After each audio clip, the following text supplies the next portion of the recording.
tumutulong na po sa akin. Maraming salamat po sa inyo. Alam mo tayo, talagang mahal na mahal kayo ng ating Panginoon. Ngayon na lang yung pag-ibig ng Diyos sa bawat isa.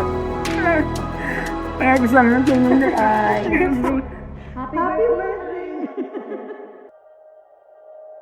Sa bawat kalsadang dinadaanan natin, may mga kwentong hindi natin madalas napapansin.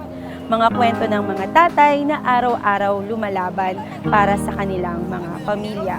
Maagang gumigising, nagbabanat ng buto, nagtitiis sa init, sa pagod at sa hirap ng buhay para lamang may maiuwi sa kanilang mga mahal sa buhay.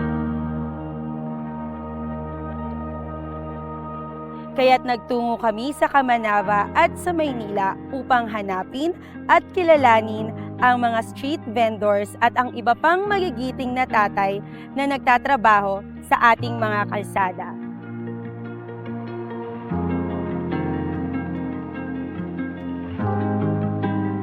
Kami ang Ayam Richie at ito ang mga kwento ng mga tatay na nagbibigay inspirasyon sa ating lahat.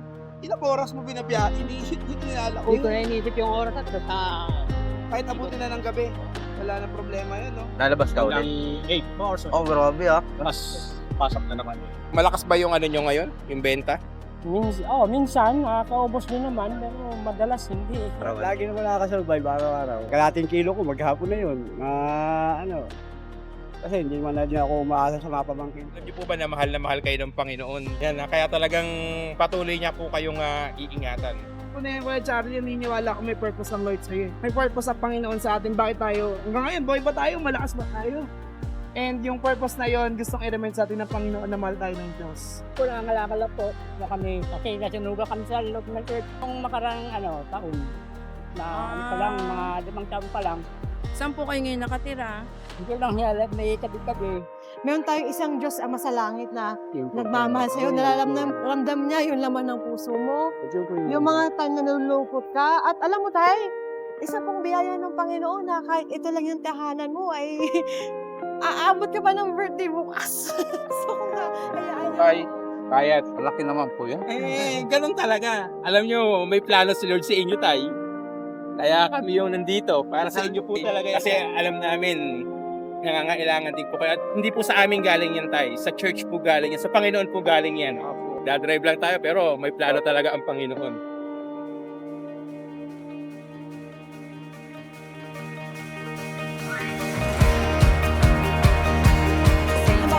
Gamit niyo po yan. Sa inyo po. Natutuwa po ako. Tatay.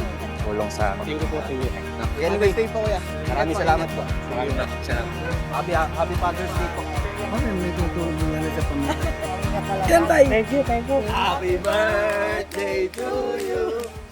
Happy birthday to you. Father's Day na rin.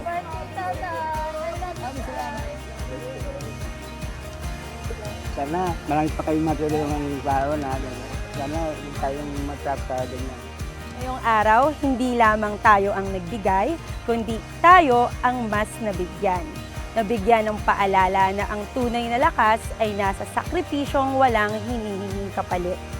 Sa bawat tatay, maraming salamat sa inyong tibay, tapang at pag-ibig na tahimik pero totoo. Panginoong Isus, inayangan kita Na maghari na maghari bilang Diyos, bilang Diyos, Panginoon, Ng ating buhay. sa pangalan ni Jesus. sa pangalan ni Jesus. Amen. Alalahanin nyo lang po lagi po kayong mahal ng Diyos. Siya po ang bumaba rito kasi hindi natin siya makapot. Maraming salamat po. Ingat po kayo kapatid. Happy Father's Day po. At wag lang sana tuwing isang araw kayong aalalahanin, kundi araw-araw kayong mamahalin, igagalang at pasasalamatan habang kayo'y kapiling pa namin. Happy Father's Day sa inyong lahat!